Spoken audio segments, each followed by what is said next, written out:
Hello and welcome back to the competitive biography of Emanuel Lasker. Today we're checking out game number 2 in Lasker's match against Mieses. Lasker won the first one relatively easily after Mieses played a pretty terrible opening and just could never recover from the oncoming attack. But with the match being first of 5 wins, we are still very early on. There isn't really much reason to talk about the match situation. Rather, we should get right into the chess. So let's do so. Mieses has the white pieces for this game, and the players start in the same way that they did for their casual game back in October. E4, E5, knight to C3, Lasker opts to play knight to C6 here instead, G3, bishop to C5, and bishop to G2. Now in the October game, Lasker immediately played the move D6, allowing his bishop to be traded away on C5. This time he opts to keep his bishop pair by playing A6, opening up this hole on A7 for it to hide on. Mieses continues his development in the same fashion, knight G to E2, now D6, and D3. Now, knight to f6 transposes into the most games, though this move would have been played earlier in most of them. In this particular position, the most popular move is knight g to e7, which Mieses himself recently faced at the Breslau tournament against fellow German master Alexander Fritz. Now, the game continued with a few exchanges in the center, knight to d5, knight d5, e5, knight e7, Mieses broke with d4, e4, knight to d4, knight f5, and the knight went back to e2, queen f6, castles, and now Fritz decided to go long with bishop d7, knight to c3, and long castles. The aggressive Mieses thrives in these types of opposite side castling positions, and he would indeed go on to win a very nice attacking game from here. Rather than playing the most popular move, Lasker decides to keep things in somewhat original territory and instead plays the move bishop to g4. Mieses immediately kicks this with h3, and so the bishop slides back to e6, castles, and only now knight g to e7. Now, I found one contemporary game that reached this position. King to h2 was played, and after queen to d7, knight to d5, the move that Mieses played. This was played in the game between Joan Tressling and Adolf Oland from the 1899 Dutch Chess Association Congress. White would go on to win this game. But Mieses decided here that he would continue on with his plan of knight to d5, just like in his game against Fritz. Now, in this position, this move is a novelty, so it's as of move 9 that the players are playing a unique game. Now, Lasker doesn't have to react to this knight right away. He can instead just simply castle, which he does. C3 and now bishop to A7, anticipating any sorts of D4 ideas. And now Mieses goes for that king to H2 move. Importantly, this unpins his f-pawn and prepares f4. And so Lasker correctly anticipates the danger that his e-pawn is about to encounter and reinforces it with f6. f4 indeed comes, and now anticipating the f5 move, Lasker retreats this bishop back to f7. Now, we're getting into one of these, sort of typical King's Indian attacks where I think that White is going to quite enjoy the positions following a trade here on e7, and then thrusting forward with f5. g4 is going to come, and we get this, again, sort of typical King's Indian kingside attack. But Mieses decided to play the most aggressive fashion possible, g4. Did I stutter when I said previously that Mieses was an all-out attacking player? Now, Lasker very principally responds to this attack on the flank by creating action in the center. Now he decides to trade on d5, knight d5, e5, knight back to e7, c4, and now c6. Now this allows Mieses to take here on c6, and some commentators were talking about how b captures on c6 looks very natural but is perhaps slightly less desirable, because White gets to trade here on e5. Now d captures on e5 is probably not in the cards because Black is going to be looking to strike with d5 at some point. And if you play f captures on e5, then bishop to g5 is perhaps a little bit uncomfortable. This knight is going to be pinned, and there isn't really a good way to get rid of it. So I would imagine that this is perhaps what Lasker is trying to avoid. So he instead played the move knight captures on c6. Mieses continues to shuffle pieces over to the king side. He plays knight to g3, and now Lasker strikes in the center as planned with d5. Here Mieses plays b3, and after rook to e8, he develops his bishop to b2. And unfortunately for him, this is a horrible move, and it's quite possibly a blunder. Now, the problem with this position is that b3 sort of set this up. He was playing b3 for the sake of playing bishop to b2, so there's no real reason why he wouldn't have done this. f5, again, is probably the proper way to continue. Black does get a very momentary initiative because he gets to play bishop to d4, and after, let's say, rook to b1, rook to c8, Black's position is looking quite nice, but White gets to continue on with their attack with g5, and we're again seeing this very typical sort of King's Indian. One player plays on the king side, one player plays on the queen side, and it's hard to tell who will come out on top. But this ultimately, I believe, has to be the best way for White to play. The problem Mieses encounters by playing the move bishop to b2 is that the f-pawn is not sufficiently defended. And so after e captures f4, rook captures on f4, he doesn't lose material right away, but bishop to b8 causes a whole bunch of problems. This forces the rook to go back to f3, because the rook has to defend the knight. If it doesn't, if it goes back to any other square, then we run into threats of bishop captures on g3, the queen can go to c7 with check, and suddenly it's the white king that's getting harassed. So the rook has to stay here on f3, but it runs into a bunch of problems. First, h5 from Lasker. This causes the king to jump back to h1 to avoid any tactics, and now knight to e5. This is the real problem that Mieses runs into. Now, there are really two roughly equivalent ways for white to handle this position. The first is to play the move rook to e3, getting out of the attack, and again keeping an eye on the knight. This allows instant simplification because black can play d captures c4, bishop captures b captures c4, excuse me, and now knight captures on c4. Rook captures e8 with check, queen captures e8, d captures on c4, bishop captures on g3, g captures h5, bishop captures h5. This will exhaust all of the exchanges. Black ultimately nets one pawn in this endgame. Mieses decided to play the other move, and that's bishop captures on e5. Now the point here is that after bishop captures on e5, he gets to play the move b4. First, h captures on g4, poking the rook, h captures g4, now bishop captures on g3, rook captures g3, d captures c4, b captures c4, and finally, bishop captures on c4. So this material imbalance is the exact same as in the previous line.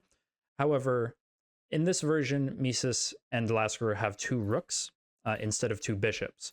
So my only assumption is that Mieses decided that this position perhaps afforded better attacking chances, which he's going to need if he's going to make up for this one pawn deficit. And he begins right away by playing the move rook to h3, trying to take advantage of this open h-file.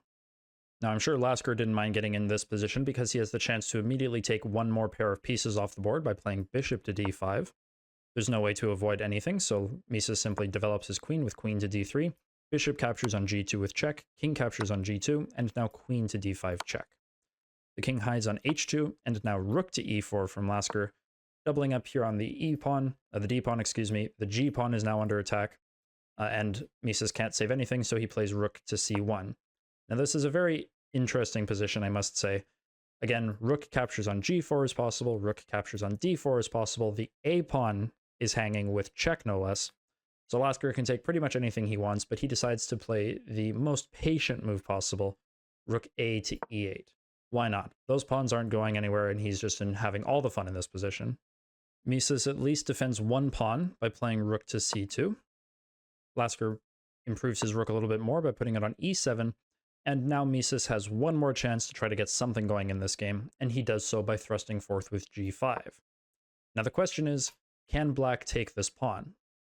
The answer, unfortunately for Mieses, is just yes. Queen captures on g5 is just a free pawn. The problem is that queen to c4, which is perhaps the move that Mieses is looking for, can very simply be blocked. White doesn't have any way to exploit the fact that these rooks are going to be potentially a little bit awkward, because, like, say we play a move like rook to e2, trying to double up on this pinned rook. First, black can throw in this move b5 if they want, but king to f7 comes, very straightforward. And now if the rook joins in the attack, then this rook is actually free to go back to e8. And now it's suddenly white who's under a lot of pressure. The king is just going to get checkmated. Simple as that. But Lasker, perhaps he was getting low on time and didn't necessarily want to go through any of the complications that might follow after taking here on g5. There aren't any, but who's to say that he couldn't find any if he was in time trouble? He decided to simply play the move queen to e6. Now, objectively speaking, this move is a blunder because it allows simplification into an endgame that isn't necessarily losing, but again, it's perhaps understandable. G captures on f6 was played here by Mieses, and now Lasker played rook to e2 with check. Rook e2, queen e2 with check. You can take here, or you can play Mises' move of king to g1, queen captures d3, rook captures d3, and g captures on f6. Now, it's hard to say whether or not this rook endgame is winning for black. Rook endgames are difficult for today's top grandmasters, and rook endgames especially were very difficult for the grandmasters of the 19th century. So I can understand Lasker's decision if he was getting low on time. This is move 38, so they're very quickly approaching the time control. If he manages to win this, then fair enough. That was a perfectly reasonable decision, but remains to be seen. Let's see what happened in the rest of the game. The players started by activating their kings, fairly straightforward, king to f2, king to f7, and now king to f3 from Mieses. Now, apparently, white's best chance to draw this endgame comes after a4, but from this position, that's not an obvious move at all. King to f3 makes a lot of fundamental sense. king to e6, king to e4, f5 with check, king to f4, and now rook to d7. Why not? Apply pressure on this last pawn. The rook slides back to d2, keeping everything under control. Rook to d5, and now the king slides back to e3. Here comes rook to a5 from Lasker, and now rook to b2. Now you can sort of understand the point behind a4 in a position like this, where if we have pretty much the same position, but with this pawn here on a4, black isn't able to play b5 to defend this pawn, and we can imagine that if these two pawns got off the board, perhaps the defending task would be slightly easier for white. As it stands, Lasker was able to play the move rook to a3 with check, and after the king moved back to f4, b5, keeping all the pawns safe. Nothing to worry about. Mieses continued his shuffling. He played rook to c2, so that on king to d5, he's able to play rook to d2, rook to a4 from Lasker, and now king to e3, keeping an eye on this pawn. And here Lasker decided to play the move f4 with check. King captures on f4, and now we've seen the point. Lasker has lured the king away from the d-pawn, and he's threatening to take on d4 and transition into a pure king and pawn endgame. Now the question is, can black trade down into the endgame? What I want you to do, pause the video, calculate the endgame that you think is most winning, and we'll see what happens. All right, 3, 2, 1. So if any of you decided that yes, black can trade down into this pure king and pawn endgame, then congratulations, you played the exact same move as Emanuel Lasker, and you have not won the game. The German chess newspapers of the day correctly give the only winning move for black here of rook to a3. White cannot be allowed to put this king back on the e3 square. Now the German newspapers give the following line that explains why black is winning here. You're going to play king to g4 or just any king move. You're just going to be shuffling aimlessly for a little bit. b4, king to f5, a5, king to f4, and now a4. b3 is of course a huge threat, so rook to b2, but b3 comes anyways. After a captures on b3, it's important that you don't play a captures on b3, because again, king to e3 comes and the white king is in time. But after rook captures on b3, the king is still cut off from the position. This is definitely one you can't trade down into because the pawn simply runs, and the a pawn cannot be stopped from queening once the black king joins in the game. This would be very easily winning for black, and it'd be game over. After Lasker's move of rook captures on d4, if Mieses was forced to trade the rooks here on d4, then this would be completely winning for black. The black king would cut off the white king, and the pawns would run. However, Mieses is not required to trade the rooks right away. He's allowed to play the move king to e3, and now he draws. Rook captures d2, king captures d2, and king to d4. Okay, gain the opposition, good start. King to c2, king to c4, king to b2, king to b4, and now once again Mieses finds the only move that holds, king back to b1. Very important, cutting off Lasker's opposition, and now all Mieses has to do is ensure that his king stays close enough to the corner, but not getting into the corner, because there are some points when, for example, if the king is on a1 and the black king gets to c1 or c2, then this pawn has to be pushed, and there's chances for black to win that one. But Mieses, I assure you, has perfect technique throughout the end of this. a5, king to b2, a4, king back to b1, king to c3, and now it's Mieses' turn to gain the opposition. King to c1, king to c4, king to c2, king to d4, king to d2, and at last, it was here on move 60 that the players agreed to a draw. So I would say this is a game that probably neither player is super happy with. I'm not sure if Mieses knew if there was ever any analysis done after the game where he was told or if he realized that bishop to b2 was as big a mistake as it was. I'm not super sure. The magazines didn't really talk about it. But Lasker also probably wasn't super happy, where he had what I assume was a completely winning endgame. I imagine that he realized that this was completely winning, but unfortunately for him, the rook endgame was winning, the king endgame was not. That's how chess goes sometimes. Like I said, these rook endgames, very difficult, especially for the 19th century players for whom endgame theory was perhaps not as developed. This was, you know, it happens. An unfortunate blunder from Lasker, who threw away a half point, but, you know, happens to the best of us. So the score is ultimately unaffected. Lasker maintains his 1-point lead, and we go into game 3 in the exact same situation that we went into game 2. There's a lot more chess to be shown in this match, and I look forward to seeing you there. So until then.